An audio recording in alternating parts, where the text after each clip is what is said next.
भारताचे एक सार्वभौम समाजवादी धर्मनिरपेक्ष लोकशाही गणराज्य घडवण्याचा त्याच्या सर्व नागरिकास सामाजिक आर्थिक व राजनैतिक न्याय विचार अभिव्यक्ती विश्वास श्रद्धा व उपासना यांचे स्वातंत्र्य दर्जाची व संधीची समानता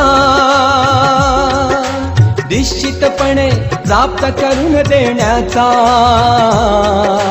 आणि त्या सर्वांमध्ये